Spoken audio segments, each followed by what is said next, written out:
दुख का अर्थ क्या है? दुख हम तभी होते हैं जब हम अपने आसक्तियों को कम नहीं करते। दुख हमें तभी होता है जब हम हर समय सुख की चेष्टा करते हैं। दुख का अर्थ है बंधुओं, हम जब दुख की ओर बढ़ते हैं तो दुख को स्वीकार नहीं करते। संसारिक मोह माया में आप यदि बढ़े रहेंगे तो आपको हर समय दुख ही मिलने वाला है। क्यों?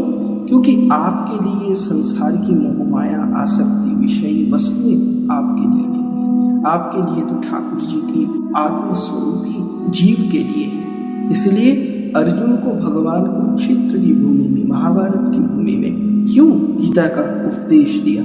क्योंकि अर्जुन दुखी था। क्यों दुखी था? अपने फल की चिंता में दुखी था कि मैं क्या करूं। लेकिन फल की चिंता में आप अपने जीवन को व्यतीत करेंगे तो आप कर्म की सात्विकता को कभी पहचान नहीं पाएंगे। और आप यदि कर्म की सात्विकता को कभी नहीं पहचान पाए तो आप कभी सुखी नहीं रह सकते। सुख का अर्थ केवल दुख में ही सीमित है। यदि आप दुख पा रहे हैं तो सुख का अर्थ भी आप जान पाएंगे। यही दुख का अर्थ है। लेकिन भगवान का स्वरूप यदि आपके अंदर प्रकट हो जाए तो आप प्रभु की सुख दुख को एक ही रूप में लेकर के अपने जीवन को आनंद पूर्वक सेवा परायण रख सकते हैं। यही दुख का अर्थ है।